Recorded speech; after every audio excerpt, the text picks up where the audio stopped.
లూకాసు వార్త 23వ అధ్యాయము 39 నుంచి 43 వరకు ఉన్న వాక్య భాగం వాడుక భాష అనువాదం నేను చదువుతున్నాను. దయచేసి నాతో పాటు అనుసరించే ప్రయత్నం చేయండి. చూస్తూ 39వ వచనం. వ్రేలాడుతున్న నేరస్తులలో ఒకడు ఆయనను దూషిస్తూ, నువ్వు అభిషిక్తుడివైతే నిన్ను నీవే రక్షించుకో, మమ్మల్ని కూడా రక్షించు అన్నాడు. అయితే రెండో నేరస్తుడు అతన్ని చివాట్లు పెట్టి ఇలా జవాబిస్తూ అన్నాడు, నువ్వు ఇదే శిక్షా విధి కింద ఉన్నావుగా, దేవుడు అంటే నీకేం భయం లేదా? మనకు ఈ శిక్ష న్యాయమే, మనం చేసిన వాటికి తగిన ప్రతిఫలం పొందుతూ ఉన్నాం, కానీ ఈ మనిషి ఏ తప్పిదమూ చేయలేదు. అప్పుడు అతడు యేసుతో, ప్రభు, మీరు మీ రాజ్యంలో ప్రవేశించేటప్పుడు నన్ను జ్ఞాపకం చేసుకోండి అన్నాడు. అతనితో యేసు, నీతో ఖచ్చితంగా చెబుతున్నాను, ఈ రోజే నీవు నాతో కూడా పరమానంద నివాసంలో ఉంటావు అన్నాడు. ప్రార్థన. పరిశుద్ధుడా, కృపగల తండ్రి, మేము చదివిన ఈ కొద్ది మాటలు, ఈ 5 వచనాల్లో నుంచి ఎన్నో గొప్ప సత్యాలు మీరు మాకు బోధింప ఉద్దేశించి ఉన్నారని మేము నమ్ముతూ, ఏ ఉద్దేశంతో ప్రభు ఈ మాటలు మీరు లూకా చేత రాయించారో ఆ ఉద్దేశాన్ని సంపూర్ణంగా మేము అర్థం చేసుకోవడానికి, వాటి ప్రకారం ప్రవర్తించేలా మమ్మల్ని మేము సమర్పించుకోవడానికి కృప చూపించమని సహాయించండి. నన్ను కూడా మీ దయగల హస్తాలకు అప్పగిస్తూ యేసునామమున స్తుతించి ప్రార్థించి వేడుకుంటున్నాము తండ్రి. ఆమేన్. జాన్ బన్యన్ గారు A Few Sighs from Hell, అలాగే the greatness of the soul అనే తన పుస్తకాల్లో నమోదు చేసినటువంటి ఒక నిజ జీవిత సంఘటన ఇది. ఇంగ్లాండ్లోని బెడ్ఫోర్డ్ అనే పట్టణంలో ఒక వ్యక్తి నివసించేవాడు. అతను చాలా సంవత్సరాల పాటు క్రైస్తవ్యాన్ని నిందిస్తూ, జాన్ బన్యన్ గారిని ఎగతాళి చేస్తూ, ఆయన ప్రసంగాలను కూడా విమర్శిస్తూ, క్రైస్తవులను కూడా వెక్కిరిస్తూ ఉండేవాడు. ఇక విపరీతమైన తాగడము, దూషణ మాటలు, పైగా తన చెత్త వాదనలతోటి ఎంతటి ప్రసంగికునైనా నోరు మీద వేలేసుకునేలా చేయగలనని అతని గురించి అతనే గర్వించేవాడు. అతనికి ఉన్న ఈ దుర్వ్యసనాల కారణంగా కొన్ని సంవత్సరాలకి అతని అనారోగ్యం బాగా క్షీణించి పాడైపోయింది. ఒక మామూలు సాధారణ చిన్న సమస్య ఏంటంటే కోల్డ్ తోటి ప్రారంభమై ఆ అస్వస్థత క్రమంగా ఎక్కువై మొత్తానికి అతను బెడ్ రిడన్ అయిపోయాడు, మంచాన్ని పడడానికి. ఒకరోజు సాయంత్రం జాన్ బన్యన్ గారికి కబురు అందింది. ఏమని? అతన్ని దర్శించడానికి రావాల్సిందిగా ఒక రిక్వెస్ట్ ఎవరో పంపించారు. జాన్ బన్యన్ అతని గదిలోనికి ప్రవేశించగానే ఆ వ్యక్తి వణుకుతున్నటువంటి పెదవులతో తడబడుతూ, నేను చనిపోతున్నానని నాకు తెలుస్తోంది, జీవితాంతము ఒక మూర్ఖుడిలాగా జీవించాను నేను, క్రీస్తును, ఆయన వాక్యాన్ని నేను నిర్లక్ష్యం చేశాను, ఇప్పుడైతే నువ్వు కలిగి ఉన్న విశ్వాసాన్ని పొందుకోవడం కోసం నేను నా సమస్తాన్ని ఇచ్చేయడానికి కూడా నేను సిద్ధంగా ఉన్నాను అని అన్నట్టు బన్యన్ గారితో. బన్యన్ గారు అతనికి పశ్చాత్తాపడే పాపుల పట్ల క్రీస్తు కనికరాన్ని గురించి సువార్తను ప్రకటించాడు. యోహాను రాసిన మొదటి పత్రిక 1వ అధ్యాయం 9వ వచనం, యెషయా గ్రంథం 55 7వ వచనం, ఇట్లాంటి వచనాలన్నింటినీ కోట్ చేసి కొన్ని మాటలు అతనితో పంచుకున్నాడు. ఆ వ్యక్తి ఆ మాటలు వింటూనే ఏడవడం మొదలుపెట్టాడు. ఏడుస్తూ, కానీ నేను చాలా కాలంగా ఆయన కృపను తృణీకరిస్తూ వచ్చాను కదా, మరి ఎలా? ఇంతకాలం పాటు దేవుని కృపను ఇంతలా తృణీకరించినా దేవుడు నన్ను క్షమిస్తాడా అనే భావంతో మరి ఎలా అని అడిగినప్పుడు బన్యన్ క్రీస్తు క్షమాపణ గురించిన వాగ్దానాలను జ్ఞాపకం చేస్తూ వాటిపైనే ఆధారపడమని అతన్ని బలపరిచి అతని కోసం రోమపత్రిక 5వ అధ్యాయం 1వ వచనం చదివి వినిపిస్తూ ఉన్నాడు. ఆ వచనం చదువుతూ ఉండగానే అతని ముఖంపై దేవుడు అనుగ్రహించే ఆ శాంతిని, సమాధానాన్ని గుర్తించినట్లు బన్యన్ చెప్తాడనమాట. ఆ మాటల్లో ఏముంటుందంటే, కాబట్టి విశ్వాసం మూలమున మనము నీతిమంతులుగా తీర్చబడి మన ప్రభు అయిన యేసు క్రీస్తు ద్వారా దేవునితో సమాధానము కలిగి ఉందుము. ఇందులో విశ్వాసం ద్వారా నీతిమంతులుగా తీర్చబడటము, తద్వారా యేసు క్రీస్తు ద్వారా దేవునితో సమాధానము కలిగి ఉండడం గురించి ఈ వచనం చదువుతూ ఉండగానే ఆ వ్యక్తి ఆ సమాధానాన్ని పొందుకున్నట్లు అతని ముఖం చూస్తే జాన్ బన్యన్ కనిపించింది. కొన్ని గంటల్లోనే ఈ వచనాన్ని తన మనసులో తలుచుకుంటూనే ఆ వ్యక్తి ప్రాణాలు విడిచిపెట్టాడు. బన్యన్ గారు అంటారు, ఆ వ్యక్తి అగ్నిలోండి లాగబడిన విధంగా కనికరం కలిగిన మన ప్రభు అతన్ని లాగాడని నేను నిశ్చయంగా నమ్ముతున్నానని అంటాడు బన్యన్ గారు. ఇట్లాంటి సాక్ష్యాలు చదివినప్పుడు, విన్నప్పుడు మనకు చాలా ఒక పక్క సంతోషంగా అనిపిస్తుంది, మరో పక్క అసలు అతను నిశ్చయంగా రక్షించబడి ఉంటే బాగుండు అని కూడా అనిపిస్తుంది. నిజంగానే రక్షించబడి ఉంటే బాగుండు అని కూడా అనిపిస్తుంది. ఎందుకు అట్లా అనిపిస్తుంది? ఎందుకంటే మనం ఖచ్చితంగా తెలియదు మనకి ఆ వ్యక్తి నిజంగా రక్షించబడ్డాడో లేదు. ఒక వ్యక్తి జీవితాంతము పాపములో జీవించి చనిపోయేటప్పుడు ఆ మరణ పడక పైన ఆ చివరి గడియల్లో సువార్త విని యేసు ప్రభుని అంగీకరిస్తే అతను రక్షించబడ్డాడని అనుకోవచ్చా? ఒక వ్యక్తి హృదయం మనకి ఎప్పటికీ పూర్తిగా తెలియదు. అది మొదట మనం గుర్తించాల్సిన, ఒప్పుకోవాల్సిన విషయం. అయితే బ్రతుకున్న మనిషి విషయంలో అయితే అతని ఫలాలను బట్టి, క్రియలను బట్టి, జీవితాన్ని బట్టి కొంత మేరకైనా మనం అంచనా వేయగలుగుతాం అతను నిజంగా రక్షించబడ్డా, నిజంగా మారు మనసు పొందాడా లేదా. కానీ ఇలా చివరి గడియల్లో రక్షించబడిన వారి విషయంలో అలా నిర్ధారించుకోవడానికి కావాల్సిన ఆధారం, రుజువు కనపరచకుండానే ఆ వ్యక్తులు చనిపోతుంటారు. మరి వారి విషయంలో ఏ కన్క్లూజన్కి రావాలో మనకు అర్థం కాదు. కాబట్టి కొన్నిసార్లు అటువంటి స్థితిలో ఉన్న వారికి సువార్త ప్రకటించాలనే ప్రేరేపణ కూడా మనకి కలగదు. ఇంత లాస్ట్ మినిట్లో నేను చెప్తే అసలు అతను ఏం అర్థం చేసుకుంటాడు, ఈ పాపాలు ఒప్పుకోవడం ఇదంతా ఎక్కడ సాధ్యపడుతుంది అనే ప్రేరేపణ కూడా మనకి ఉండదు. ఎందుకు? నిశ్చయత లేదు కాబట్టి, అవుతుందో లేదో అన్న గ్యారంటీ లేని పరిస్థితిలాగా మనకు కనపడుతుంది. కాబట్టి అటువంటి అనుమానాలను నివృత్తి చేస్తూ అలా జీవితపు అంచున ఉన్న వారికి సైతం సువార్త పంచుకునేలా ప్రోత్సహించడం కోసం దేవుడు తన పరిశుద్ధ గ్రంథంలో నమోదు చేయించిన సంఘటనే ఈ రోజు మనం ధ్యానం కోసం చదివినటువంటి ఈ వాక్య భాగం. అయితే ఈ సంఘటన కేవలం చివరి గడియల్లో ఉన్న వారి మారు మనసు గురించే కాదు, అసలు ఎవరు మారు మనసు పొందినా అది ఎలా ఉంటుందో, అది ఏంటో కొన్ని విషయాలు మనకి బోధిస్తుంది. అవేంటో నేర్చుకునే ప్రయత్నం చేద్దాం. ఈ రోజు మన ప్రసంగ అంశం మరణ గడియలో మారు మనస్సు. గొల్గోతా కొండపైన 3 సిలువలు మనకు కనబడుతున్నాయి. ఇప్పటిదాకా మనము యేసుక్రీస్తు ప్రభువారి విచారణ ఎలా జరిగిందో చూసాము. ఆ తర్వాత ఆయన ఎలా శ్రమ పెట్టబడ్డాడో, ఎలా తీసుకొచ్చి సిలువ వేయబడ్డాడో, ఆ చుట్టుపక్కల వాళ్ళు ఎలా స్పందిస్తూ వచ్చారో అదంతా మనము ధ్యానిస్తూ వచ్చాం. ఇప్పుడు గొల్గోతా కొండపైన 3 సిలువలు కనబడుతున్నాయి. 3 వ్యక్తులు చనిపోయారు. ఒక ఆయనేమో పాపంలోనే చనిపోయాడు. He died in sin as sinner. ఒక ఆయన పాపంలోనే చనిపోయాడు. తన జీవితాంతం ఏ పాపంలో అయితే జీవించాడో అదే పాపంలో అతని హృదయాన్ని కఠినపరుచుకొని చనిపోయాడు. He died in sin as sinner. రెండవ వ్యక్తి he died to sin as Saint. రెండవ వ్యక్తి పాపము విషయములో పాపానికి చనిపోయాడు. ఒకప్పుడు పాపం చేశాడు, పాపిగానే జీవించాడు, కానీ ఇప్పుడు మారు మనసు పొందాడు, పరిశుద్ధుడిగా చనిపోయాడు. మూడవ వ్యక్తి he died for sin as saviour. యేసుక్రీస్తు పాప పరిహారం కోసం చనిపోయాడు, రక్షకుడిగా చనిపోయాడు. 3 చనిపోయారు. ఒక వ్యక్తి పాపంలో చనిపోయాడు, పాపిగానే చనిపోయాడు, నరకానికి వెళ్ళాడు. మరొక వ్యక్తి పాపానికి చనిపోయాడు, పాపం విషయంలో చనిపోయాడు, మారుమనసు పొందాడు, పరిశుద్ధునిగా చనిపోయాడు. యేసుక్రీస్తు పాప పరిహారం కోసం చనిపోయాడు, మన పాపముల కోసం చనిపోయాడు, రక్షకునిగా చనిపోయాడు. ఈ సంఘటన నుంచి మనం నేర్చుకోవాల్సినటువంటి విషయాలు ఏంటో ఒక్కొక్కటిగా చూసే ప్రయత్నం చేద్దాం. అందులో మొదటిది, మానవ క్రియలతో సంబంధం లేకుండా రక్షణ ఎల్లప్పుడూ దేవుని కృప ద్వారానే లభిస్తుంది. ఇలా చివరి గడియల్లో మరణ పాన్పుపై మారు మనసు పొందిన వారి విషయంలో చాలా మంది విశ్వాసులకు ఉండే స్ట్రగుల్ ఏంటంటే, మన రక్షణ మన క్రియలతో ముడిపడి ఉంది అనే ఒక తప్పుడు అభిప్రాయం అన్నమాట. అదే వాళ్ళకున్న స్ట్రగుల్.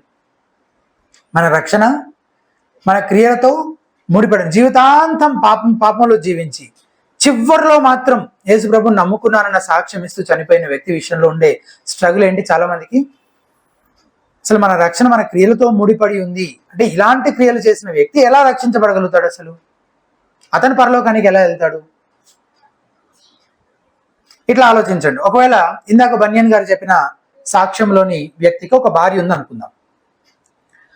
ఆమె మంచి విశ్వాసగా పేరు పొందిన ఆవిడ అనుకుందాం. ప్రతి ఆదివారం చర్చి కూడా వెళ్ళేది, అందరితో మంచిగా ఉండి మెలిగేది. ఆమె ఏమనుకునేదంటే, మంచి వ్యక్తులందరూ పరలోకానికి వెళ్తారు అనుకునేది. వాళ్ళు ఏం నమ్ముతున్నారు, సువార్త అంటే ఏంటి, మారు మనసు ఏంటి, ఇవన్నీ కాదు. మంచి వ్యక్తులందరూ పరలోకానికి వెళ్తారు, చెడ్డ వ్యక్తులందరూ నరకానికి వెళ్తారని సాధారణంగా చాలా మందికి ఉండే అవగాహన ఆమె కూడా ఉందనుకుందాం. ఒకవేళ దేవుడు మిమ్మల్ని ఎందుకు పరలోకంలో చేర్చుకోవాలని ఆమెను అడిగితే ఆమె ఇలా చెప్తుండొచ్చు, నేను నా జీవితం అంతా మంచిగా బ్రతకడానికి ప్రయత్నించాను, ఉద్దేశపూర్వకంగా తెలిసి నేను ఎవరికి ఏ హాని చేయలేదు, అన్యాయంగా ఎవరిని పన్నెత్తి మాట కూడా నేను అనలేదు అని చెప్తుంది. కానీ మంచి భక్తిపరమైన జీవితం జీవించిన ఆవిడ చనిపోయి నరకానికి వెళ్ళొచ్చు. ఆమె భర్త జీవితం అంతా చెడ్డ జీవితం జీవించిన చివరి గడియలో మారు మనస్సు పొంది యేసుక్రీస్తునందు విశ్వాసం ఉంచాడు కాబట్టి చనిపోయి పరలోకానికి వెళ్ళొచ్చు. ఈ మాట వినంగానే ఏంటంటే మంచి జీవితం జీవించిన ఆమె నరకానిక, చెడ్డ జీవితం జీవించిన అతను పరలోకానిక అని అనిపిస్తుంది. ఇది అన్యాయం అనిపిస్తుంది. అసలు అలా ఎలా జరుగుతుంది అని అనిపిస్తుండొచ్చు కదా. అలా అనిపించడాన్ని బట్టి మనకు అర్థం కావాల్సిన విషయం ఏంటంటే దేవుని కృప ఇంకా మనకు సరిగ్గా అర్థం కాలేదండి. దేవుని కృప ఇంకా మనకు సరిగ్గా అర్థం కాలేదు. నీతి క్రియల ద్వారా రక్షణ సంపాదించుకోవచ్చనే తప్పుడు బోధ యొక్క మూలాలు ఇంకా మనలో ఎక్కడో ఉన్నాయి అనడానికి ఇది ఒక గుర్తు అనమాట.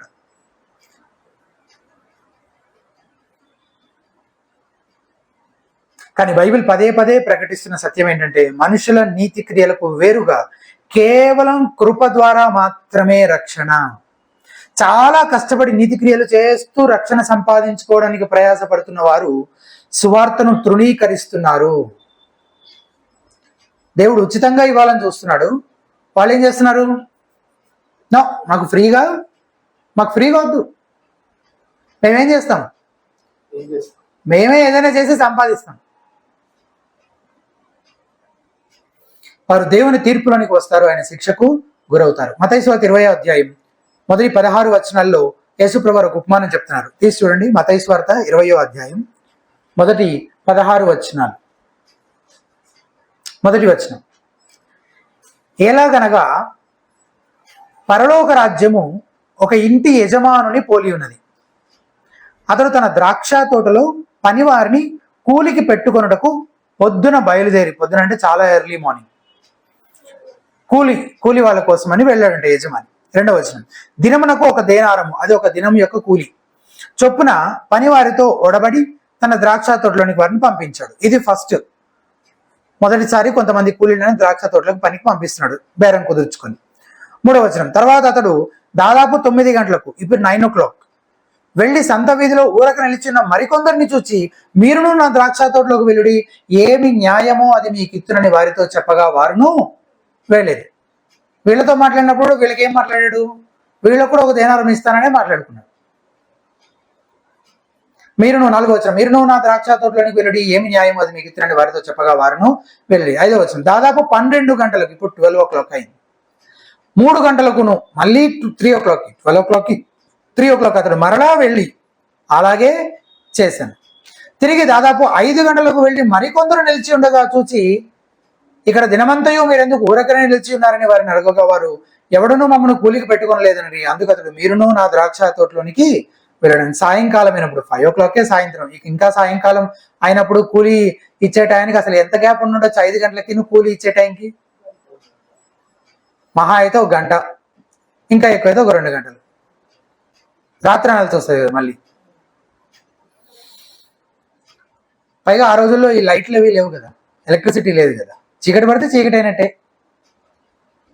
సాయంకాలం ఆ ద్రాక్ష తోట యజమానుడు తన గృహ నిర్వాహకుని చూచి, మేనేజర్, వారిని పిలిచి చివర వచ్చిన వారు మొదలుకొని, ఎవరి నుంచి మొదలు పెట్టమంటున్నాడు? చివర వచ్చిన వారితో మొదలు పెట్టమంటున్నాడు. వాళ్ళతో మొదలుపెట్టి మొదట వచ్చిన వారి వరకు వారికి కూలి ఇమ్మని చెప్పాను. దాదాపు 5 గంటలకు కూలికి కుదిరిన వారు వచ్చి ఒక్కొక్క దేనారం చొప్పున తీసుకొనిది. మొదటి వారు వచ్చి తమకు ఎక్కువ దొరకను అనుకునేది, కానీ వారికి ఒక్కొక్క దేనారము చొప్పుననే దొరికాను. వారిది తీసుకుని చివర వచ్చిన వీరు 1 గంట మాత్రమే పనిచేసినను, ఇక్కడ ఇంకా క్లియర్గా తెలుస్తుంది కదా. సో ఇది 6 o'clock అని, 1 గంట మాత్రమే పనిచేసినాడు, పగలంతయో కష్టపడి ఎండ బాధ సహించిన మాతో వారిని సమానము చేసితివే అని ఆ ఇంటి యజమానుని మీద సనుగుకుని. అందుకతడు వారిలో ఒకని చూచి, స్నేహితుడా, నేను నీకు అన్యాయము చేయలేదే, నీవు నా యొద్ద 1 దేనారంను కూడబడలేదా? ముందు మాట్లాడుకున్నది ఎంతకి? 1 దేనారంకే కదా. నీ సొమ్ము నీవు తీసుకొని పొమ్ము, నీకిచ్చినట్టే కడపట వచ్చిన వీరికిచ్చుటకును నాకు ఇష్టమైనది, నాకిష్టము వచ్చినట్టు నా సొంత సొమ్ముతో చేయుట న్యాయము కాదా? నేను మంచివాడనేనందున నీకు కడుపు మంటగా ఉన్నదా?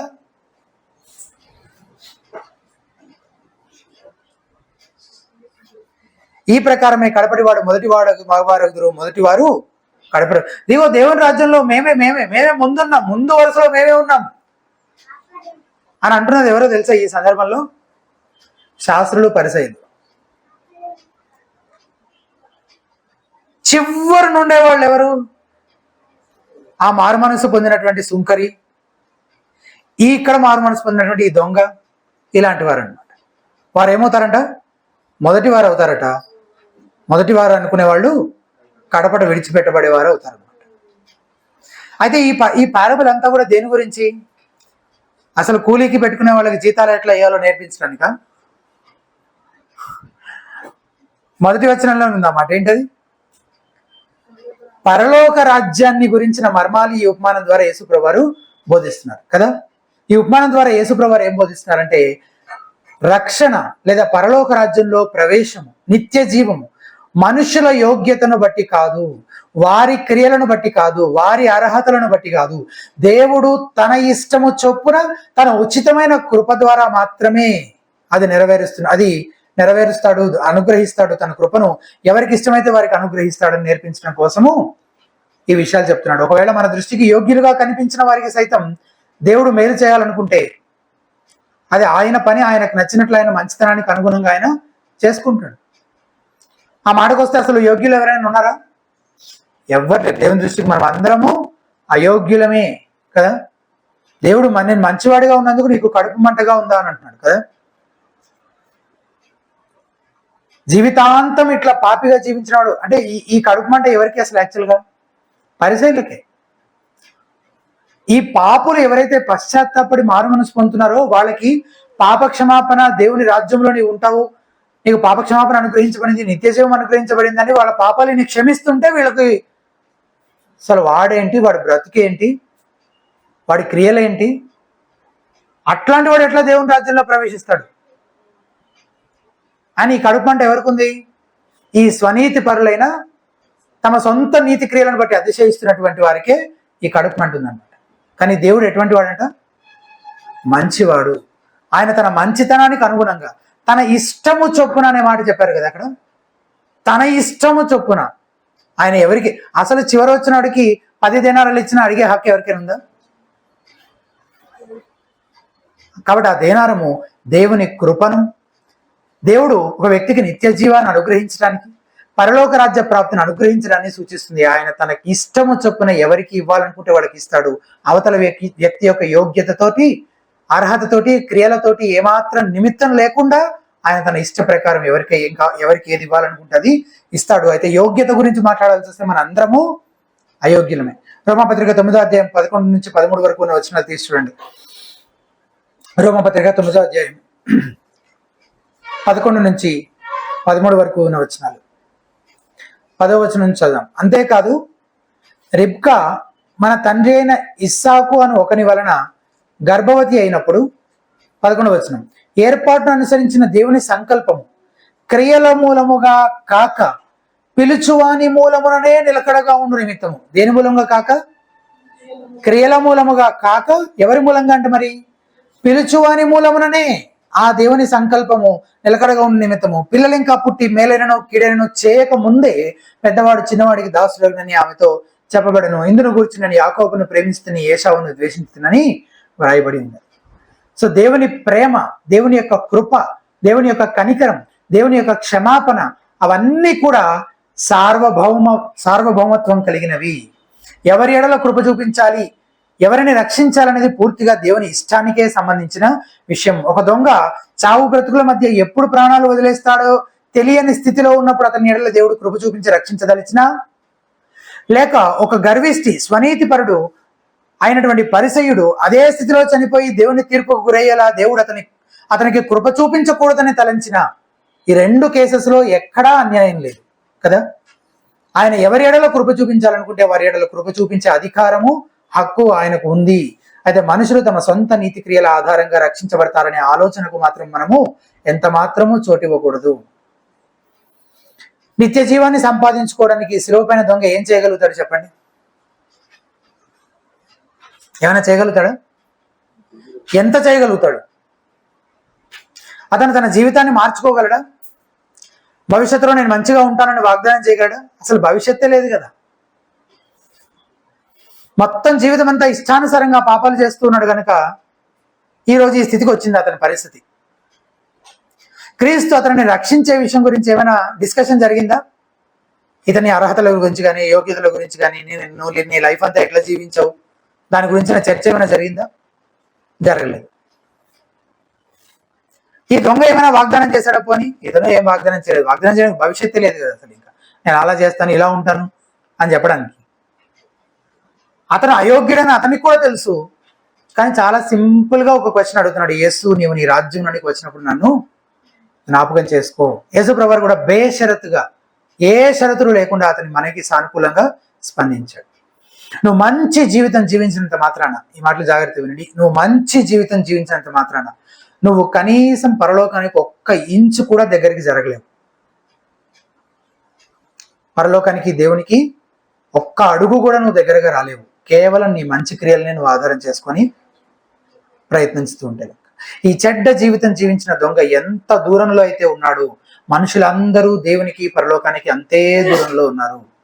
నీతి క్రియలు, స్వనీతి అనేవి అతిశయానికి కారణంగా ఉంటాయి గనక రక్షణ క్రీస్తునందు విశ్వాసం ఉంచడం ద్వారా మాత్రమే, ఆయన కృపచేత మాత్రమే అని అంగీకరించడం మనిషికి చాలా చాలా కష్టమైన విషయం. ఎందుకు? అది వదిలేస్తే ఇంకా అతిశయించడానికి ఉన్న కారణం పోతుంది కదా. ఇంకా నన్ను బట్టి నేను అతిశయించడానికి ఇంకేం మిగులుతుంది? ఏమి మిగలదు.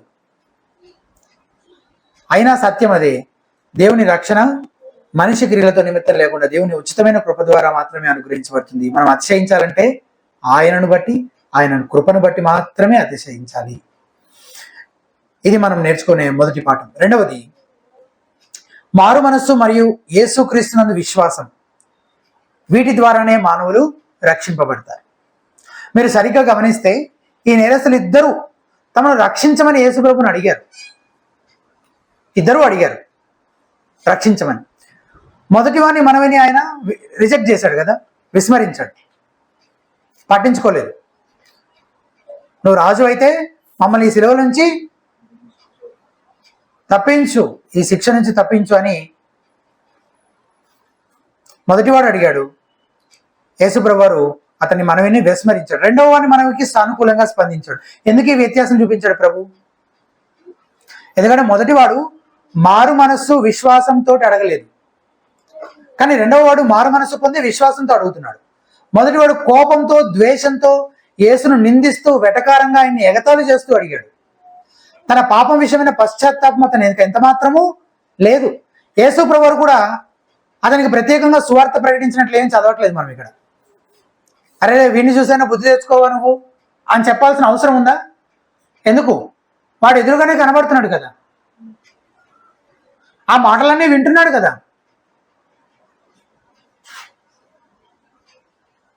ఆయన వాడి హృదయ కాఠిన్యాన్ని బట్టి వాడిని అదే స్థితిలో విడిచిపెట్టి వాడిని అలాగే చనిపోనిచ్చాడు.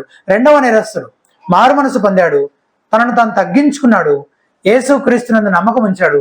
కృపతో దేవుడు అతని మనవికి సానుకూలంగా స్పందించాడు. ఈ రోజే నువ్వు నాతో పరలోకంలో ఉంటావన్న నిశ్చయితను కూడా ఇచ్చాడు.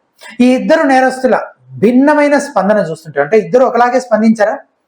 వీళ్ళిద్దరిలో చాలా సిమిలారిటీస్ ఉన్నాయి కదా. ఏంటంటే ఆ సిమిలారిటీస్? ఇద్దరు నేరస్తులు, దొంగలు, ఇంకా ఇద్దరు సిలువ వేయబడ్డారు, ఇంకా ఇద్దరు అడుగుతున్నారు, ఇద్దరు కొద్దిసేపట్లో చనిపోబోతున్నారు, ఇద్దరు రక్షించబడడానికి యోగ్యులు కాదు, అర్హులు కాదు.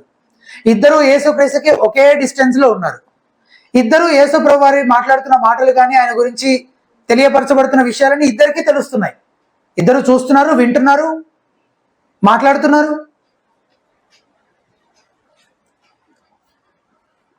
కానీ అందులో ఒకడు తన పాపాన్ని బట్టి పశ్చాత్తాపడకుండా తను కఠినపరుచుకుని అదే పాపంలో చనిపోయి నరకానికి వెళ్ళిపోయాడు. మరొకడు తన పాపాన్ని బట్టి తను తగ్గించుకొని పశ్చాత్తాపడి దాన్ని ఒప్పుకుంటూ మారు మనసు పొంది పరలోకానికి వెళ్ళాడు. ఈ భిన్నమైన స్పందన చూస్తే క్రీస్తును కలుసుకున్న ప్రతి ఒక్కరి స్పందన ఒకే విధంగా ఉండదు అని మనకు అర్థమవుతుంది కదా. అదే సువార్త బట్టి కొందరు కఠినపరచబడతారు, మరికొందరు కరిగించబడతారు. అయితే వ్యత్యాసం మనిషి హృదయంలో ఉందా? వ్యత్యాసం మనిషి హృదయంలో ఉందా? దానికి అవును అని సమాధానం చెప్తే ఇంకంతే. ఇంకా వ్యత్యాసం మనిషి హృదయంలో ఉంది అని చెప్తే ఓకే, అయితే మనిషే ప్రయాసపడాలి. అయితే మరి వ్యత్యాసం దేవుని కృపలోనే ఉంది, దేవునిలోనే ఉంది. తన స్వేచ్ఛా చిత్తంతో పాపాత్ముడైన మనిషి తనకు తానుగా మారు మనసు పొంది విశ్వాసము ఉంచలేడు. చాలా మంది బోధిస్తున్నటువంటి సువార్త ఇదే. ఏంటది? మనిషి తన స్వేచ్ఛా చిత్తంతో తనకు తానుగా మారు మనసు పొంది విశ్వాసం ఉంచగలుగుతాడు అని బోధిస్తున్నారు. బైబిల్ అలా చెప్పట్లేదు. మన చిత్తం నిజంగా దానికి స్వేచ్ఛ ఉందా? లేదు. అది పాపానికి బానిస, దానికి స్వేచ్ఛ లేదు. కాబట్టి మనిషికి స్వేచ్ఛా చిత్తం అనేది ఏదీ లేదు. శరీరానుసారమైన స్వభావము, మనస్సు దేవునికి విరోధమైనది కనుక అలాంటి స్వభావం కలిగినటువంటి మనిషి, అలాంటి పతన స్వభావం కలిగినటువంటి మనిషి దేవుణ్ణి సంతోషపరచలేడు, ధర్మశాస్త్రానికి లోబడడు అని రోమపత్రిక 8:6-8 చదువుతుంటే, ప్రకృతి సంబంధి అయిన వాడు దేవుని సంగతులను గ్రహింపలేడు. గ్రహించకుండా ఎలా నమ్ముతావు? ఎలా మారు మనసు పొందుతావు? దానికి ఎట్లా స్పందిస్తావు? గ్రహించలేకుండా అని పౌలు భక్తుడు కొరింథీయులకు రాసిన మొదటి పత్రిక 2:14 చెప్తుంటే, 2:14 సువార్త గ్రహించలేని విధంగా సాతాను అతనికి గుడ్డితనం కలగజేశాడని కొరింథీయులకు రాసిన 2వ పత్రిక 4:4 చెప్తూ ఉన్నాడు. కాబట్టి దేవుడే ఆ మొదటి అడుగు ఎవరు వేయాలి? దేవుడే మనిషికి మారు మనసు విశ్వాసం అనుగ్రహించాలి. మనిషి తనకు తానుగా ఏది చేయలేడు. ఈ రెండు విషయాల గురించి ఆలోచిద్దాం మనం కాసేపు. మొదటిది మారు మనసు గురించి. ఇద్దరు దొంగలు మొదట యేసుప్రభుని ఇద్దరు నిందించిన వాళ్ళే అని మత్తయి 27:44 అలాగే మార్కు 15:32 చదివితే తెలుస్తుంది కదా. మత్తయి మార్కు ఇద్దరు ఏం చెప్తారు? ఇద్దరు మొదట నిందించిన వాళ్ళే. కానీ రెండవ వాడు యేసుక్రీస్తును గమనిస్తున్న కొద్దీ ఆయన నోట ఏ దూషణ లేకపోవటం, ఆయన తనను శ్రమ పెట్టే వారిని క్షమించమని ప్రార్థించడం, ఇలాంటివన్నీ చూస్తూ తన పాపం విషయమే అతను ఒప్పించబడ్డాడు. యేసుక్రీస్తు నిర్దోషత్వాన్ని చూస్తున్న కొద్దీ అతను తన పాపం విషయమై పొడవబడుతూ ఉన్నాడు. తోటి దొంగతో కలిసి యేసును నిందించడము మానేశాడు. దేవుని కార్యం అతనిలో జరుగుతున్న కొద్దీ అతను నిందించడం మానేశాడు. అతను ఎంత ఎక్కువగా యేసును నిందిస్తూ ఉంటే, ఆ తోటివాడు యేసును ఎంత ఎక్కువగా నిందిస్తుంటే అంత ఎక్కువగా ఇతని మనస్సు కలిచివేయబడుతుంది. ఇక ఉండబట్టలేక యేసుక్రీస్తు పక్షంగా వాదిస్తూ ఉన్నట్లు, తమ తప్పును ఒప్పుకుంటున్నట్లు, నిజంగా మనమైతే ఈ శిక్ష అనుభవించడానికి ఇది న్యాయంగానే మనం అనుభవిస్తున్నాం, కానీ ఆయనలో ఏ తప్పిదం లేదని యేసుక్రీస్తు పక్షాన వాదిస్తూ ఉన్నట్లుగా కూడా మనము చూస్తున్నాం. అతను తన పాపమును ఒప్పుకొని దాని నుంచి తిరిగాడు. అతను మారు మనస్సు పొందాడు. మారు మనస్సు పొందిన వ్యక్తి దేవుణ్ణి, ఇతరులను నిందించడం మానేస్తాడు. అది మారు మనస్సు పొందిన వ్యక్తిలో కనబడే లక్షణం. తన తర్వాత తన పాపములను, అపరాధములను ఒప్పుకునేవాడిగా ఉంటాడు కదా. ఈ శిక్షకు మనము పాత్రులమే, మన యోగ్యులమే, ఇది న్యాయంగా రావాల్సిందే మన మీదకి అని ఒప్పుకుంటున్నాడు. తన దోషానికి తగిన శిక్షే న్యాయంగా తనకు విధించబడదని గుర్తిస్తున్నాడు. ఇదివరకు దొంగతనం చేయడానికి తనకు ఎన్ని సమర్థనలు చెప్పుకునేవాడో మనకు తెలియదు, కానీ ఇదివరకు దేవుని భయం అతనికి లేదు, దేవుని తీర్పు గురించిన ధ్యాస లేదు. కానీ ఇప్పుడు అతను దేవునికి భయపడుతున్నాడు, తీర్పును గురించి ఆలోచిస్తున్నాడు, దాన్ని ఒప్పుకుంటున్నాడు, విడిచిపెట్టాడు. దానికి సూచనగా అతను దూషించడం మానేశాడు, క్రీస్తు పక్షంగా వాదిస్తున్నాడు, తన పాపాలు ఒప్పుకొని దాన్ని విడిచిపెట్టేవాడు.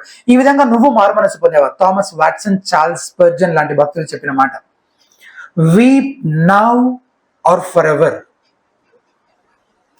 ఇప్పుడే ఏడవండి, లేకపోతే నిత్యత్వంలో ఎప్పుడు ఏడుస్తూనే ఉండండి. ఇప్పుడే పశ్చాత్తాపడి నీ పాపం ఒప్పుకొని మారు మనసు పొందు, లేకపోతే నిత్యత్వంలో ఎప్పటికీ ఏడుస్తూ.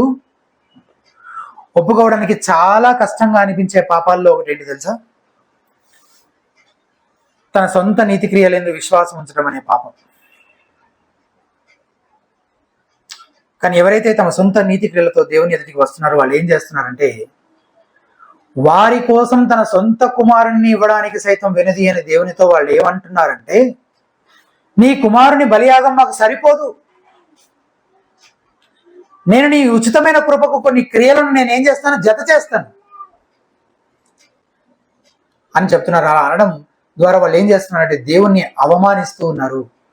ఆయన ఉచితంగా అనుగ్రహించే ఆ బహుమానాన్ని తృణీకరిస్తూ ఆయనను అవమానిస్తూ ఉన్నారు. దేవుని అవమానించడం పాపమా కదా? పాపమే. అయితే నీకు అనిపించవచ్చు, నేను ఈ నేరస్తుడు అంత చెడ్డవాణ్ణి కాదు, నేను దొంగని కాదు అని. దానికి ఏడబ్ల్యూ పింక్ గారు ఒక ఇలస్ట్రేషన్ చెప్తారు, దాని మీద పంచుకుంటాను.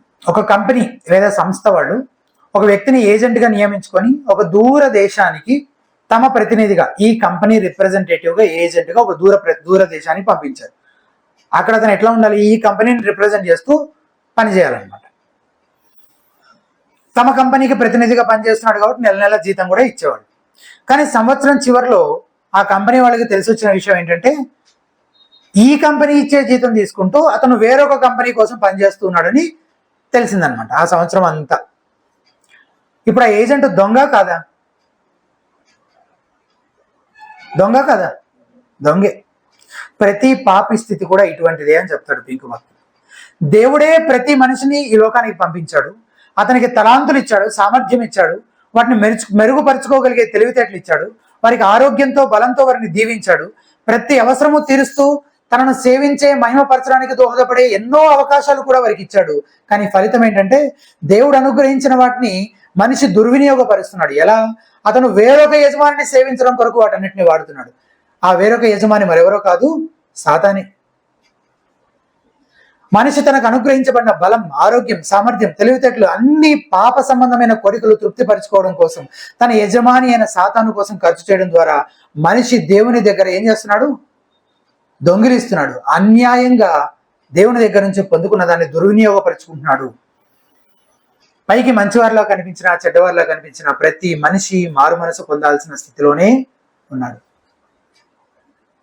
మారు మనసు పొందిన వ్యక్తిలో కనబడే మరొక లక్షణం ఏంటంటే, యేసుక్రీస్తుని ఎవరైనా అన్యాయంగా నిందిస్తూ ఉంటే వాళ్ళు చూస్తూ ఉండలేదు. ఈ మారు మనసు పొందిన వ్యక్తి అప్పటి వరకు తోటి నేరస్తుడితో కలిసి యేసుప్రభుని నిందించిన వాడే. ఇప్పుడు అతను నిందించడం మానేశాడు కదా. అంత మాత్రమే కాదు, తోటివాడు నిందిస్తున్నా వినలేకపోతున్నాడు, సహించలేకపోతున్నాడు, అతన్ని అడ్డుకుంటున్నాడు, అతనికి సత్యం చెప్పే ప్రయత్నం చేస్తున్నాడు. కానీ నేడు యేసుక్రీస్తు శిష్యులమని చెప్పుకునే చాలా మంది ఎలా ఉన్నారంటే, వాళ్ళ పరిస్థితి ఎట్లా ఉందంటే, మేము క్రైస్తవులము, విశ్వాసులము, ఎంతో భక్తి గల కుటుంబం నుంచి వచ్చిన వాళ్ళమని చెప్పుకునే వాళ్ళు, క్రైస్తవ పేర్లు పెట్టుకున్న వాళ్ళు, అలాంటి వాళ్ళ పరిస్థితి ఎట్లుందంటే, నన్ను కానీ, నా ఇంటి వారిని కానీ, మా పాస్టర్ గారిని కానీ, మా డినామినేషన్ని కానీ, నా ఫేవరెట్ హీరోని కానీ ఎవరైనా ఏమని అంటే ఇక వాళ్ళు ఎంతకైనా తెగించి ఏమైనా చేయడానికి సిద్ధపడతారు. కానీ యేసుక్రీస్తుని ఎవరైనా ఏమనంటే, వాడి పాపాన్ని వాడే పోతాను కదా, వాడి పాపాన్ని వాడిపోతాడో, లేకపోతే ఇంకెవరైనా దేవుడు ఏమైనా చేస్తాడో, అదంతా నీకు సంబంధించింది కాదు కదా. మనం ఇప్పుడు ఎవరి గురించి మాట్లాడుకుంటున్నాము? నీ గురించి, నా గురించి మాట్లాడుకుంటున్నాం. మన బాధ్యత ఏంటి అని మాట్లాడుకుంటున్నాం. మధ్యలోకి ఇప్పుడు దేవుడి బాధ్యత ఏంటి? దేవుడు వాళ్ళతో ఎట్లా వ్యవహరిస్తాడు, వాడి అంతం ఎట్లా అవుతుంది, ఏమవుతుంది, దేవుడు ఎట్లా, అవన్నీ మనకెందుకు, అది మనకు సంబంధించిన విషయం కాదు కదా. అయినా దేవుడికి మనం సహాయం చేయాలా? ఇది అతి తెలివి అన్నమాట. సహాయం చేసే ఉద్దేశంతో నువ్వేమి చేయక్కర్లేదు. ఆ మాటకు వస్తే బాధ్యతగా, కృతజ్ఞతతో నువ్వు చేయాల్సింది మాత్రం ఉంది అని బైబిల్ గుర్తిస్తుంది. అది చేస్తున్నావా లేదా అనేది ప్రశ్న. నువ్వు సహాయం చేయకపోతే దేవుడు చేయలేడని కాదు, అలా చేయాల్సిన అవసరం కూడా లేదు.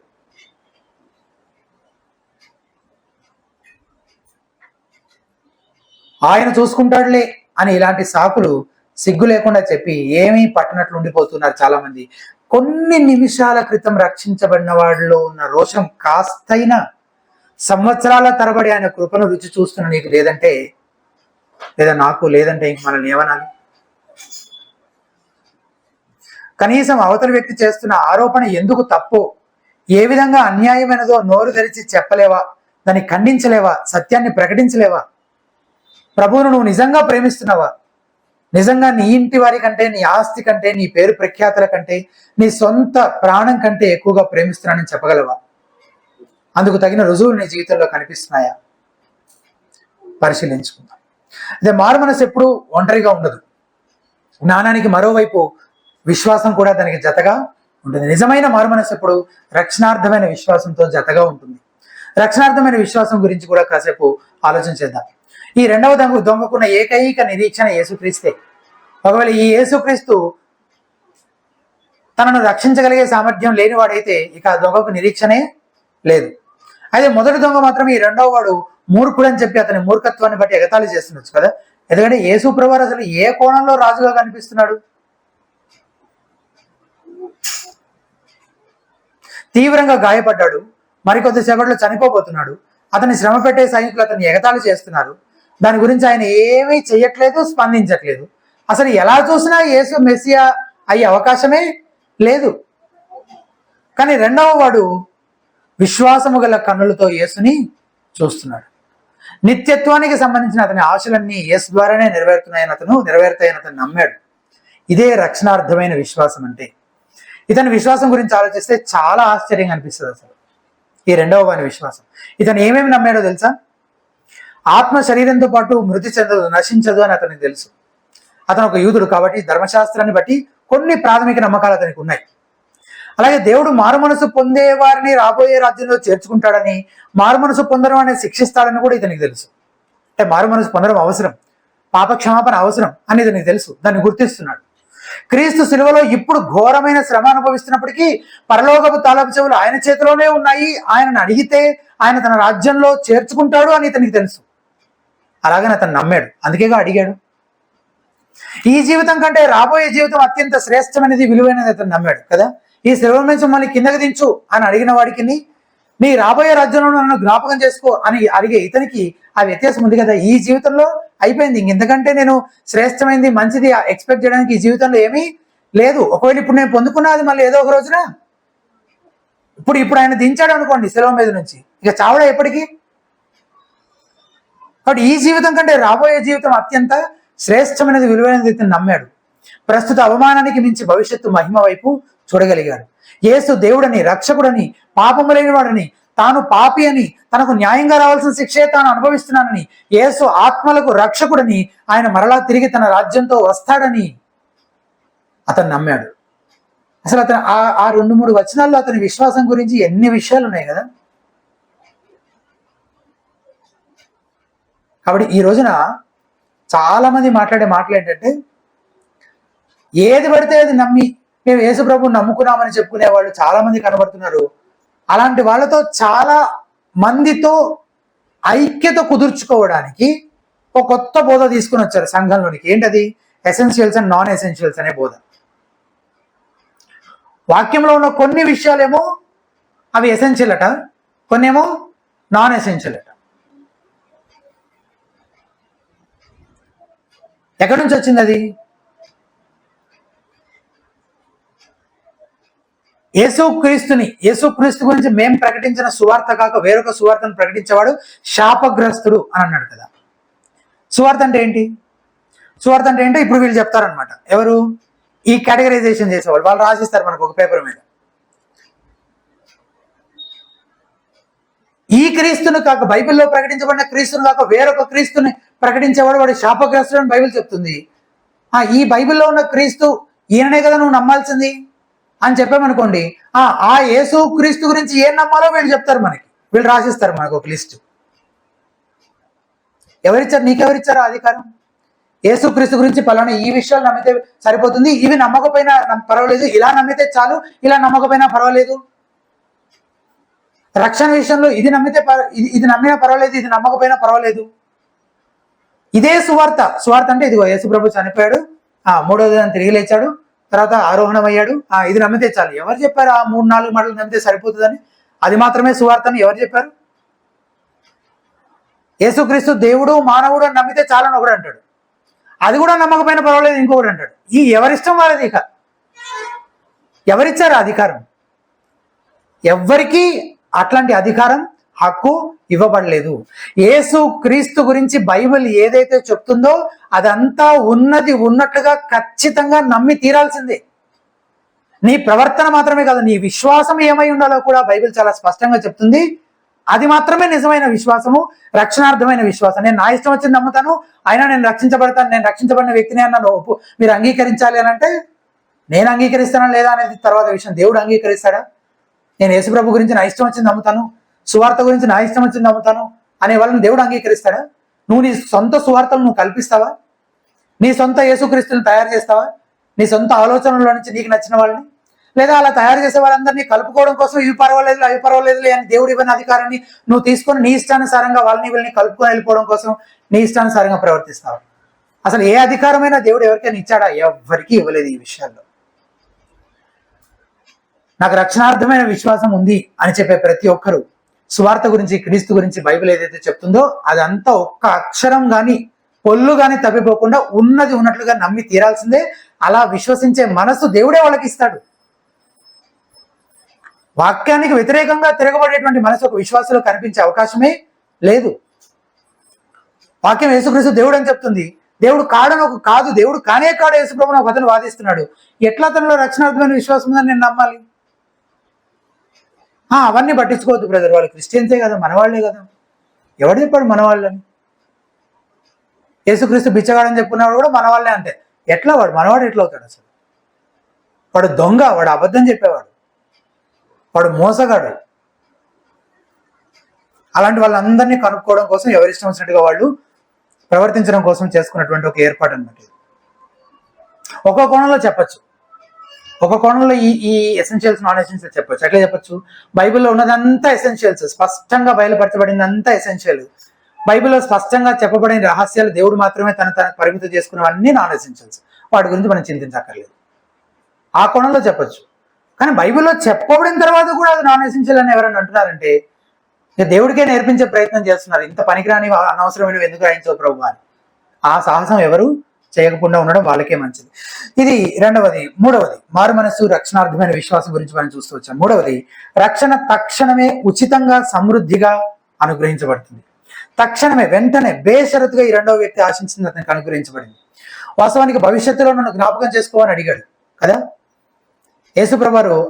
భవిష్యత్తులో జ్ఞాపకం చేసుకోమని యేసుప్రభువారు అంటున్నారు, ఈ రోజే నువ్వు పరదేశంలో ఉంటావని చెప్తున్నాడు కదా. ఆ దొంగ జ్ఞాపకం చేసుకో అని అంటే ఏమడుగుతున్నాడు? పరలోకంలో జస్ట్ ఎంట్రీ గురించి అడుగుతున్నాడు. ఆ గేట్లోనికి నన్ను రానివ్వు అని అడుగుతున్నాడు. యేసుప్రభువారు ఏం చెప్తున్నారు? నువ్వు నాతో కూడా ఉంటావని చెప్తున్నాడు. నువ్వు పరలోకంలో ఉంటావని చెప్పట్లేదు, పరలోకంలో నాతో కూడా ఉంటావని చెప్తాడు. అసలు యేసుప్రభువారు ఎట్లా స్పందిస్తాడో ఏమో తెలియకుండానే అడిగేశాడు. ఆయన మాత్రం నిశ్చయంగా నీతో చెప్తున్నానని చెప్తున్నాడు అనమాట. ఈ మాటలన్నీ ఆ హామీ ఇస్తున్నాడు కదా, అష్యూరెన్స్ ఇస్తున్నాడు. యేసుప్రభువారు రోమన్ క్యాథలికులు చెప్తున్నట్టు పాప ప్రాయశ్చిత్త కార్యాలు ఏమైనా సూచిస్తున్నాడు ఇక్కడ? దాన్ని వాళ్ళు ఏమంటారంటే పెనెన్స్ అంటారు అనమాట. Doctrine of penance. పెనెన్స్ అంటే పాప ప్రాయశ్చిత్తం కోసం మనుషులే కల్పించుకున్న విధానాలు, ప్రాయశ్చిత్త కార్యాలు. అలాంటివి ఏమైనా సూచిస్తున్నాడా? ఇదిగో ఇవన్నీ చేస్తే అప్పుడు సరిపోతుంది, నీ పాపాలు క్షమించబడతాయి, నీ పాపాలు పరిహరించబడాలంటే నువ్వు ఇదంతా చేయాలని అట్లాంటిది ఏమైనా సూచించాడా? ఏమీ లేదు. అలాగే రోమన్ క్యాథలిక్స్ దీన్ని ఇంకొంచెం లాగుతారు. ఇంకెక్కడికి లాగుతారు? ఈ జీవిత కాలంలో ఉన్నంత కాలం ఇక ఆ పాప ప్రాయశ్చిత కార్యాలు చేసుకుంటూ ఉండాలి. దీన్ని ఇంకాస్త లాగి చనిపోయేలోపు ఏమైనా మిగిలిపోయి ఉన్నాయంటే వాటన్నిటికీ లెక్కగట్టి పర్గెటరీ అనే స్థలం ఉంటుంది మధ్యలో. మన నిత్యత్వంలోకి ప్రవేశించే ముందు పర్గెటరీ అనే స్థలం ఉంటుంది. అక్కడ అగ్నితో కాల్చడము, ఇలాంటి శిక్షలన్నీ ఉంటాయి. నీ పాపాలు మొత్తంగా పరిహరించబడేంత వరకు నువ్వేం చేయబడుతుంటావు? కొన్ని సంవత్సరాలు ఆ శిక్షణ అంతటిని అనుభవించి నీ పాపాలు పూర్తిగా పరిహరించబడిన తర్వాత అప్పుడు నువ్వు పరలోకానికి వెళ్తావని చెప్తారు. ఇది క్యాన్సర్ పుండులాగా ఎంత మొదలైందో అక్కడే ఉండదన్నమాట. ఇంకా పెరిగి పెద్దదవుతూ ఈ బోధ ఇంకాస్త, ఈ పెనెన్స్ పర్గెటరీ నుంచి ఇంకాస్త ముందుకెళ్ళి మీరు డబ్బులు ఇస్తే పర్గెటరీలో మీరు అనుభవించే శిక్షని తగ్గించుకోవచ్చు అని చెప్పారనమాట. మీ పాప పరిహారం నిమిత్తం మీరు ఏం చేయొచ్చు? డబ్బులు ఇచ్చి పాప పరిహార పత్రం కొనుక్కోవచ్చు అని చెప్పారు. ఆ పత్రాలు అమ్మారనమాట. పర్గెటరీలో మీరు ఏం చేయొచ్చు? మీ శిక్షని తగ్గించుకోవచ్చు అని చెప్పారు. ఇంకాస్త ముందుకెళ్ళి డబ్బులు రావడం మొదలైతే ఆశ ఎక్కువ అవుతుంది కదా, ఇంకా డబ్బు మీద ఆశతోటి ఇంకొక అడుగు ముందుకేసి మీకోసం కాదు, చనిపోయిన మీ ప్రియులందరి కోసం కూడా మీరు డబ్బులు చెల్లించి పాప పరిహార పత్రాలు కొనుక్కోవచ్చు. పర్గెటరీ వాళ్ళు ఏడుస్తున్నారు, వాళ్ళు బాధపడుతున్నారు, మీకు వినపడట్లేదా వాళ్ళ బాధ, వాళ్ళ ఏడుపు? కట్టండి, మీరు డబ్బులు కట్టి వాళ్ళని విడిపించండి. అసలు సువార్త సరిగ్గా అర్థం చేసుకోకపోతే ఇది ఎంత దూరం వెళ్ళింది చూసారా?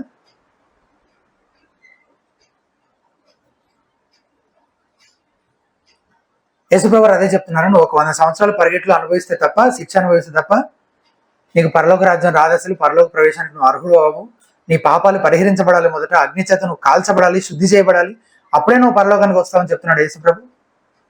పర్గెటరీ అనే సిద్ధాంతాన్ని నమ్ముతున్న వారు లేఖనాల్లో బయలుపరిచిన దేవుని కృపను, సువార్తను వాళ్ళు ఏం చేస్తున్నారు? తృణీకరిస్తున్నారు, కాళ్ళతో తొక్కి అవమానిస్తున్నారు. ఇక్కడ మనం గమనించాల్సిన మరొక విషయం, క్రీస్తు అతనికి చేసిన వాగ్దానం అతని ప్రస్తుత శ్రమల నుంచి అతన్ని తప్పించిందా? దేవుడు నీవు నాతో కూడా పరదేశంలో ఉంటావు అనగానే అతని ప్రస్తుత శ్రమ నుంచి అతను తప్పించింది ఆ వాగ్దానం. అతను శిలువపైనే ఉన్నాడు, ఆ బాధ వేదన అనుభవిస్తూ చనిపోయాడు. ఫైనల్ గా సైనికులు వచ్చి అతన్ని శిలువపై నుంచి దించి అతని గాయాలు కడిగి కట్లు కట్టారా? అలాగని యేసు ప్రభువారు అతన్ని స్వస్థపరిచాడా? అద్భుతం ఏదైనా చేశాడా? అతని ప్రస్తుత బాధ నుండి ఎలాంటి ఉపశమనం అతనికి అనుగ్రహించలేదు. కాబట్టి ఒక వ్యక్తి రక్షించబడిన వెంటనే దేవుడు అతని జీవితంలో ఉన్న బాధలన్నీ తీసేస్తాడని చెప్పగలమా? అస్సలు చెప్పలేము. అలాంటి వాగ్దానం ఏదైనా దేవుడు చేస్తున్నాడా అంటే అస్సలు చేయట్లేదు. అంతకంటే గొప్పదాన్ని ఆయన మనకు వాగ్దానం చేస్తున్నాడు. అదే నిత్యత్వంలో మనం పరదేశంలో ఆయనతో కూడా ఉండే ఆ భాగ్యాన్ని ఆయన వాగ్దానం చేస్తున్నాడు. అయితే మొదటి నేరస్తుడిలాగా ఈ లోకానుసారమైన వాటిని, తాత్కాలికమైన వాటినే ప్రజలు అడుగుతున్నారు. మాకు ఆరోగ్యం ఇవ్వమని, ప్రస్తుతం ఉన్న శ్రమల నుంచి విడిపించమని, ఈ కష్టాలు బాధలు తొలగించమని, ఈ లోక సంబంధమైన వాటిపైనే వాళ్ళు దృష్టి పెట్టి వాటి కోసమే అడుగుతున్నారు.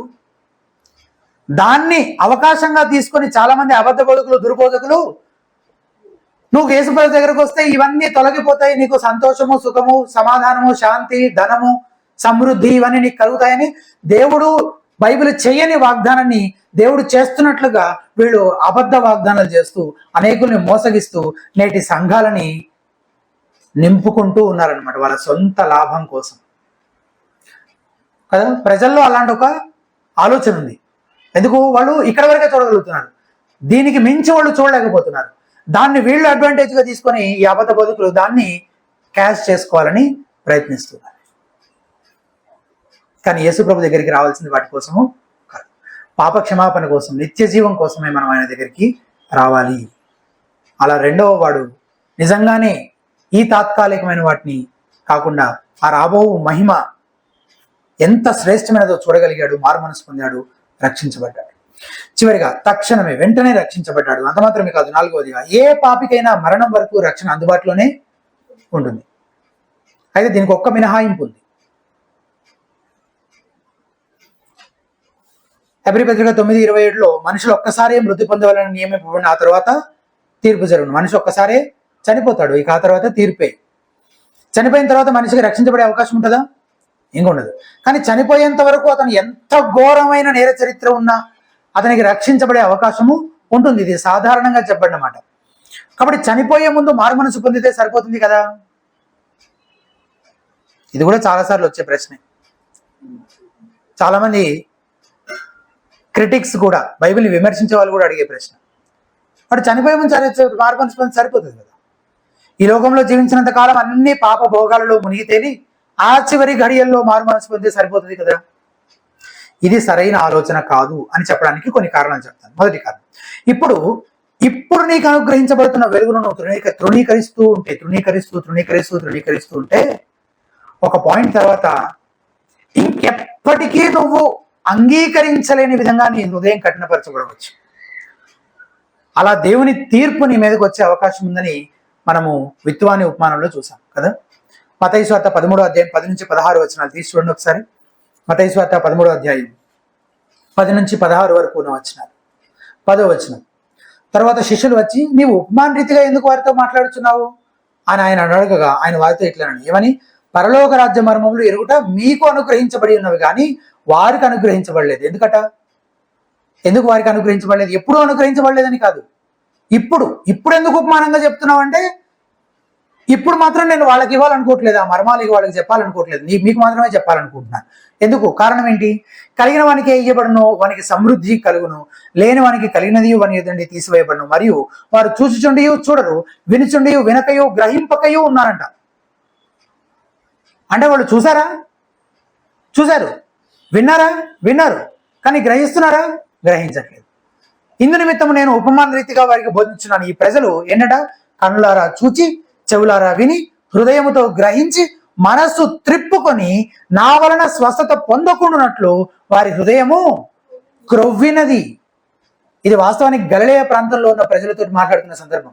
అప్పటికే వాళ్ళు ఎన్నో చూశారు, ఎంతో విన్నారు, అయినా ఏం చేశారు? వాళ్ళు మనసు త్రిప్పుకొని స్వస్థత పొందకున్నట్లు వాళ్ళ హృదయము క్రొవ్వింది. వారి చెవులు వినుటకు మందములైనవి, వారు తమ కనులు మూసుకొని ఉన్నారు. కనుక వాళ్ళు ఇలా చేస్తూ వచ్చారు కనుక ఇప్పుడు చెప్తున్నాడు 15వ వచనం, మీరు వినుట మటుకు విందురు గాని గ్రహింపనే గ్రహింపరు, చూచుట మటుకు చూతురు గాని ఎంత మాత్రమూ తెలుసుకున్నారని యెషయా చెప్పిన ప్రవచనము వీరి విషయమై నెరవేరుచున్నది. ఇక అయిపోయింది వాళ్ళ టైం.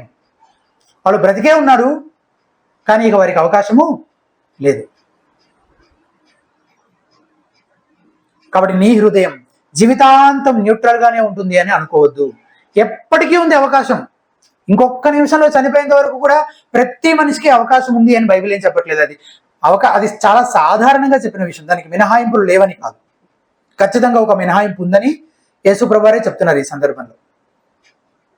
నువ్వు సువార్త వింటూ వింటూ వింటూ దాన్ని తృణీకరిస్తూ ఉంటే నీ హృదయం దేవుని సంగతులకు స్పందించలేని విధంగా, చలనమే లేని విధంగా కఠినపరచబడే పరిస్థితికి రావచ్చు, దేవుని తీర్పుకి గురి కావచ్చు. అలాగే ఈ మారు మనసు పొందిన దొంగ,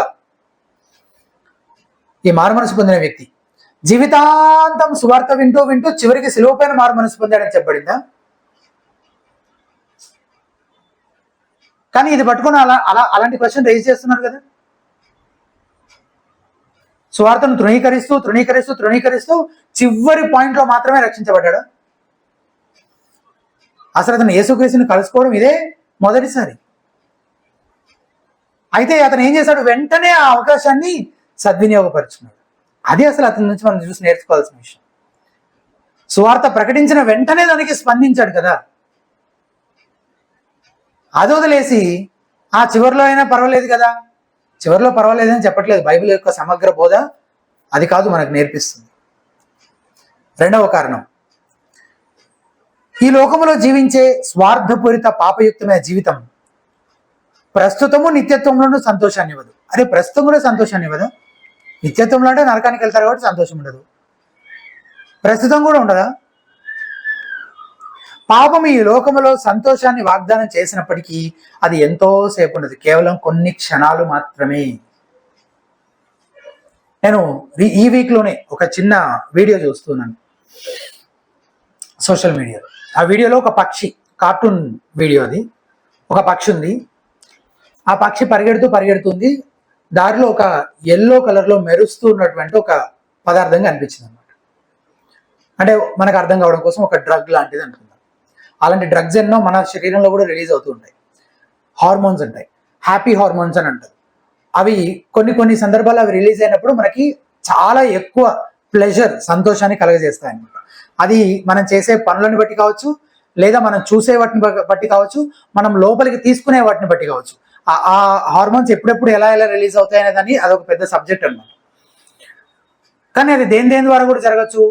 మన పాప సంబంధమైన కోరికలు తృప్తిపరచుకోవడం కోసం మనం చేసే చెడ్డ క్రియలు చేస్తున్నప్పుడు రిలీజ్ అవ్వచ్చు. డ్రగ్స్ లాంటివి తీసుకుంటున్నప్పుడు, సిగరెట్లు తాగుతున్నప్పుడు, ఇలాంటి వాటినప్పుడు కూడా రిలీజ్ అవ్వచ్చు. అలాంటిది ఒకటి. దానికి సూచనగా ఇప్పుడు ఈ ఎల్లో కలర్లో మెరుస్తున్నటువంటి ఒక పదార్థం దారిలో కనిపించింది ఆ పక్షికి. అది తీసుకోగానే ఎక్కడో పైకి గాల్లోకి ఎగిరి కింద పడింది అనమాట.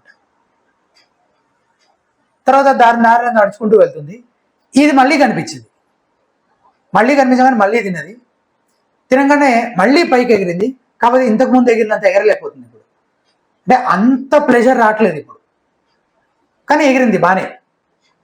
కిందకు పడింది, కొంచెం గాయపడుతూ కింద పడింది అనమాట. ఇప్పుడు దాని శరీరంలో కూడా కొంచెం చిన్నగా మార్పులు రావడం స్టార్ట్ అయింది. ఇంతకు ముందు ఉన్నంత యాక్టివ్గా హుషారుగా లేదు ఇప్పుడు. మళ్ళీ ముందుకు నడుస్తుంది, మళ్ళీ కనిపించింది, మళ్ళీ తిన్నది. ఈసారి చాలా కష్టంగా పైకి ఎగురుతుంది. మొత్తం కింద పడేటప్పుడు మాత్రం ఇట్లా దొర్లుకుంటూ కింద పడింది అనమాట. దానికి కొంచెం దెబ్బలు కూడా తగిలాయి. దాని శరీరంలో ఇంకా మార్పులు వచ్చాయి. ఇంతకు ముందున్నంత ప్లెజర్ ఇప్పుడు లేదు. నడుచుకుంటూ చిన్నగా వెళ్తుంది, మళ్ళీ కనిపించింది, మళ్ళీ తిన్నది. అలా కొంచెం పైకి ఎగిరింది, కింద పడిపోయింది. దాని శరీరంలో మార్పులు పూర్తిగా వచ్చేసి ఇప్పుడు అది పూర్తిగా నీరసించి క్షీణించిపోయిన స్థితికి వచ్చేసింది. సంతోషం ఎంత? జస్ట్ అట్లా పైకి ఎగిరి కింద పడింది అంతే. ఇంకా కష్టంగా నడుస్తుంది, ఒక దగ్గర కింద పడిపోయింది, అది ఎదురుగానే ఉంది, ఇక తీసుకొని తినలేని పరిస్థితిలో ఉంది. ఒకవేళ తిన్నా అది తిన్నప్పుడు అంతా అది పైకి ఎగిరింది కదా, ఇప్పుడు జస్ట్ ఒక ఫ్లాష్ ఇట్లా వచ్చి ఆగిపోయింది అంతే. ఇంకా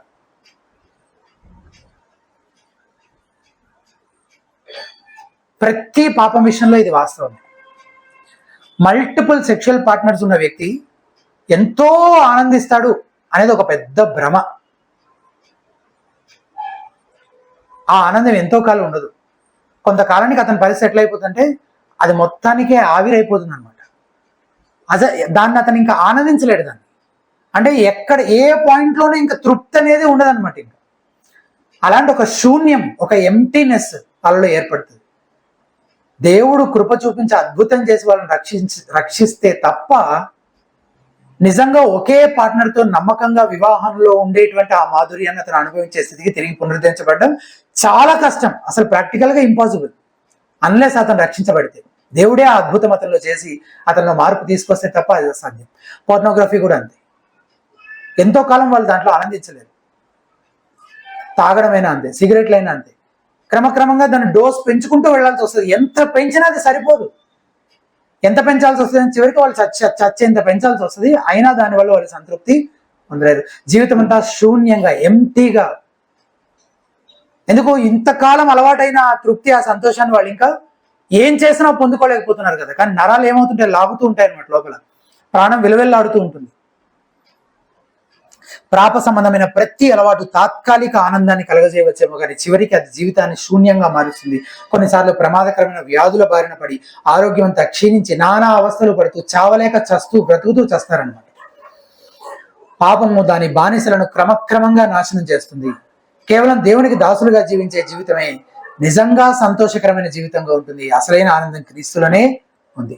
మూడవ కారణం, చివరి కారణం, చనిపోయే ముందు మారుమనసు పొందే అవకాశం, సమయం ప్రతి ఒక్కరికి ఉండకపోవచ్చు. చావు మరి కాసేపట్లో రాబోతుందనే హెచ్చరిక అందరికీ ముందుగానే ఇవ్వబడదు. ఎంతమంది అనుకోకుండా అప్పటికప్పుడు స్పాట్లో సడన్ గా చనిపోతుంటారు. ఈ రోజుల్లో అయితే వయస్సు మళ్ళిన వారి కంటే యవనస్తులే ఎక్కువ మంది త్వరగా నిత్యత్వంలో ప్రవేశిస్తున్నారు. ఈ రోజున ఆరోగ్యంగా ఉన్న వాళ్ళు ఈ రోజున చాలా తీవ్రమైన అనారోగ్యంతో ఉన్న వారి కంటే ముందే చనిపోవచ్చు. సత్యం ఏంటంటే మనందరం ఏదో ఒక రోజు చనిపోయేవారమే. మనం మారు మనసు పొందితే తప్ప రక్షించబడే అవకాశం లేదు. ఒక భక్తుడు అన్నాడు, ఈ మాట జాగ్రత్త వినండి, మరికొద్ది సేపట్లో చావనయ్యి ఉన్న వ్యక్తి అయినా మారు మనసు పొందితేనే రక్షించబడతాడు, లేదా మారు మనసు పొందితే ఖచ్చితంగా రక్షించబడతాడు అనే సత్యం తెలుసుకొని మనం ప్రోత్సహించబడినట్లు ఈ సంఘటన రాయబడింది. ఇది స్పష్టమే కదా. అయితే అందరికీ ఆ చివరి గడియలోనే అవకాశం ఉంటుందని మనం భ్రమపడకుండా ఉండడానికి ఈ ఒక్క సంఘటన మాత్రమే రాయబడింది అని చెప్పాడు. ఎంత బాగా చెప్పాడు కదా. ఎన్ని రాయబడ్డాయి ఇలాంటి సంఘటనలు కొత్త నిబంధన అంతట్లో?